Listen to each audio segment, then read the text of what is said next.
Fala galera, tô no barracão do Império Serrano com esse grande artista que eu admiro bastante, sou fã, Alex de Souza. Obrigado por me receber, meu amigo. Obrigado, você é sempre muito querido, muito bem-vindo.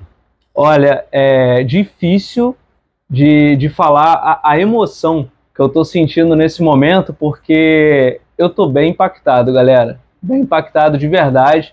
É um barracão grandioso, tanto em volume quanto dos tamanhos das alegorias, enfim, eu não posso dar muitos spoilers, mas tá muito bonito, gente, tá muito bacana. E aí, não tem como não ficar feliz, né? Ainda mais pelo que aconteceu no último ano e esse trabalho que o Alex está entregando na série Ouro, gente. É trabalho de grupo especial, né, meu amigo? Ele está exagerando um pouco, porque é uma pessoa muito amiga, muito simpática. Você, sua esposa. Eu acho assim, enfim, a gente quer subir, a gente quer competir, a gente quer fazer um grande carnaval para uma grande escola que é o Império Serrano. É uma escola que ela transcende qualquer grupo, independente do grupo. Ela fez e faz história no carnaval. Ela é uma escola que todo carnaval carioca, brasileiro, enfim, deve muito ao Império Serrano. O Império Serrano tem história. E muito interessante que eu coloquei na sinopse e os compositores captaram e colocaram uma parte que eu acredito que vai ser de grande emoção na hora de cantar o Samba na Avenida, que é Respeite o Império Serrano. O Império Serrano merece respeito. E para isso nós tivemos que fazer um projeto, lógico, dentro das nossas condições, porque é série Ouro de qualquer forma, subvenção é menor, o gasto, né? Você tem um gasto de especial com subvenção de grupo de acesso.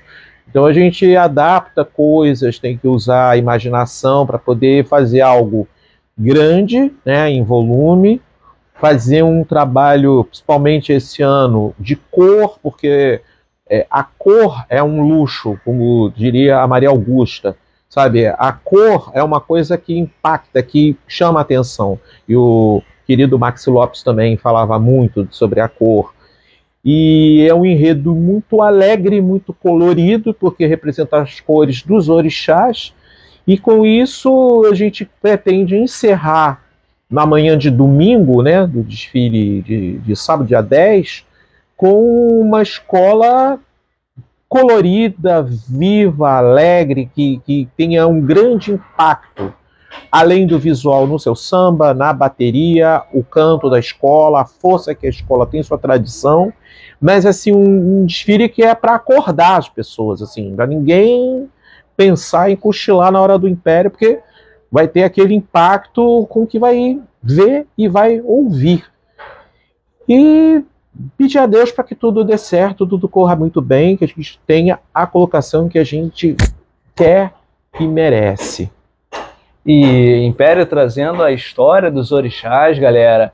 E assim, os orixás, às vezes, não passam com uma leitura tão fácil na avenida. Às vezes a gente tem dificuldade de identificar algo. E aqui no Barracão do Império, o mais bacana do trabalho do Alex é que é de fácil leitura. Eu já tenho isso em quase todos os carnavais. Eu procuro, porque assim, dependendo de quem faz, todo mundo entende. E é a mesma coisa, às vezes faz coisas, as pessoas não entendem, dizem que não entende, que nem teve jurado que não entendeu o enredo do Arlindo. Eu não sei o que ali estava tão difícil de compreender, e de outras escolas que de repente tinham coisas muito criativas, muito inventivas e às vezes difíceis de serem captadas e ganham nota 10 em enredo. Então isso sempre foi uma característica minha de tentar ser o mais didático possível para que a história visualmente ela possa ser contada. É lógico que você tem que ter o apoio de um livro Abre Alas, né, do trabalho que vocês fazem de imprensa, que com a reportagem a gente consegue passar o enredo. Então tem certos artifícios para que as pessoas possam ver e compreender. Mas é muito difícil num desfile completo. Você está ali na arquibancada, está assistindo, você olhar e identificar tudo, entender exatamente tudo. Não dá para entender. Então eu sempre tentei me fazer claro nas minhas propostas. E esse enredo que fala sobre esse império do povo Nagô, da cultura iorubá, e que fala dos orixás, não apenas como divindades, mas como fundadores de vários reinos, de várias cidades que compunham esse grande império. Eu estou contando os titãs, as histórias de cada um, como cada um se tornou rei, como se tornou uma referência do seu local. E como os habitantes daquele local que cultuavam aquele orixá veio parar no Brasil, né, com a escravidão, com essa diáspora africana, e aqui reunidos, principalmente na Bahia, esse povo que maior parte desse grupo étnico foi para a Bahia, criaram um tipo de ritual que contemplasse todos os orixás daqueles grupos, daquelas pessoas que pertenceram àquela região africana. E assim nasce o candomblé.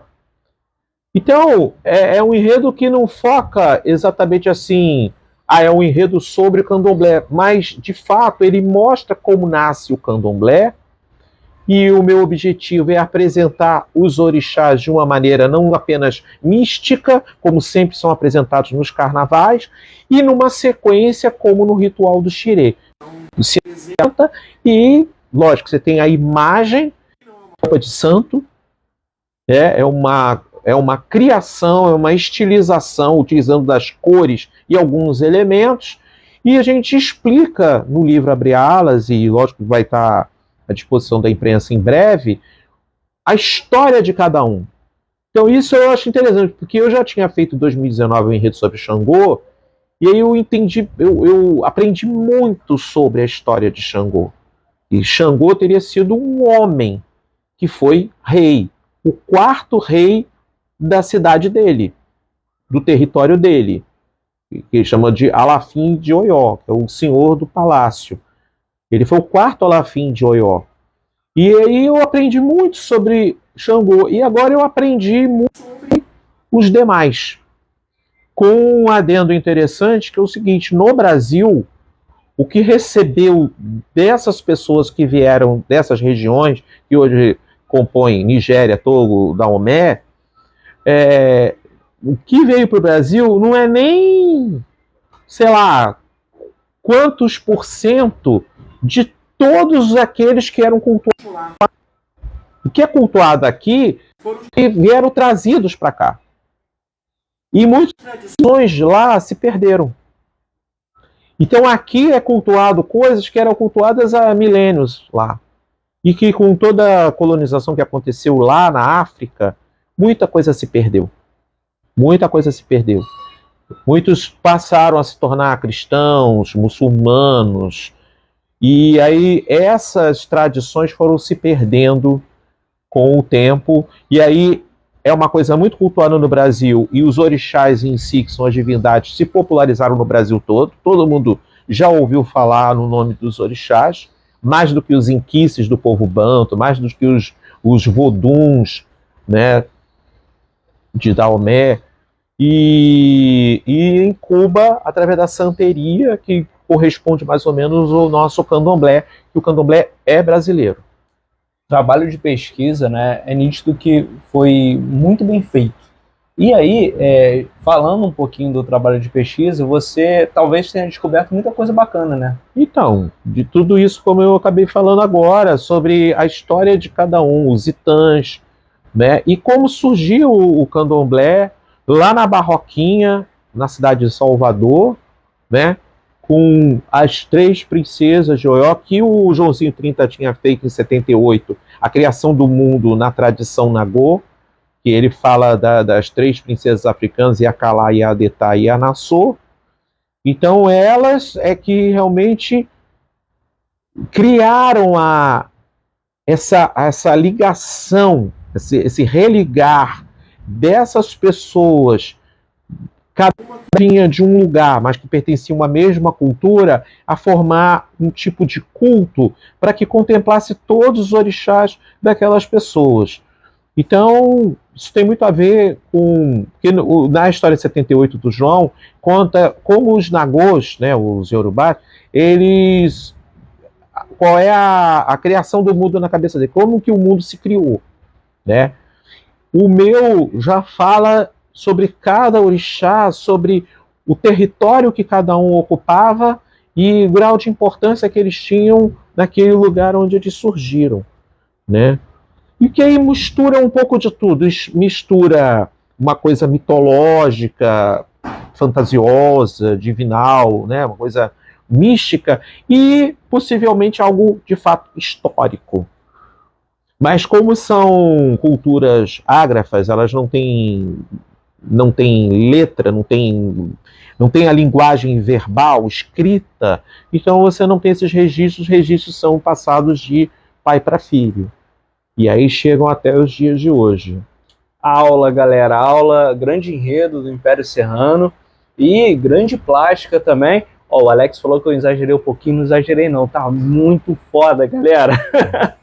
E olha, meu amigo, paleta de cores, né? Você começou falando um pouquinho no início da entrevista, mas é outra coisa que chama a atenção. Foi bem acertado. Principalmente porque era a representação de cada orixá, então cada orixá tem a sua cor predominante. E calhou de ser a última a desfilar, então eu acho que isso também encerra de uma maneira bacana, porque é muito impactante. Eu gosto de trabalhar com cor também. E eu já comentei que assim, tudo nasceu de alguns grupos de Instagram assim, que eu acompanhava, de ilustração feita de inteligência artificial, onde muitos deuses de diversas culturas eram retratados. Assim. Então você tinha mitologia grega, asteca, romana, nórdica, não sei o quê, e indiana. Então seus deuses eram retratados da maneira como você já deve ter visto, quando as pessoas criam através da inteligência artificial, saem imagens magníficas, né? De forma, de cor, de coisas lindas. E eu olhando aquilo, eu fiquei imaginando como seria isso se fossem os orixás a inspiração. Então, quando eu vi isso, eu fiquei assim, puxa, imagina, isso aqui já está maravilhoso. Imagina adaptar isso aos orixás, né, com suas cores, com seus detalhes, com suas formas, com suas particularidades. Né? Eu já vi um ensaio fotográfico que foi feito nos Estados Unidos dos orixás. Então eram pessoas vestidas e representando os orixás. Mas essa coisa atual dessas imagens feitas em AI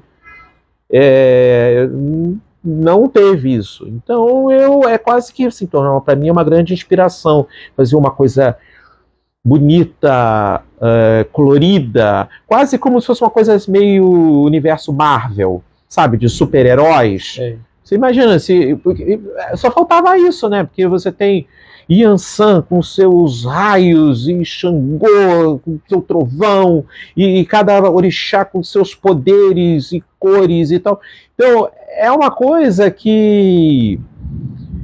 Como se essa cultura tivesse prevalecido nos Estados Unidos, por exemplo, com certeza já tinham virado super-heróis, já tinham virado filmes de Hollywood com efeitos magníficos. Porque você tem aquele personagem Pantera Negra, né, com uma visão africana futurista, extraordinária, etc. Mas essas divindades naturalmente não chegaram a esse mainstream para isso.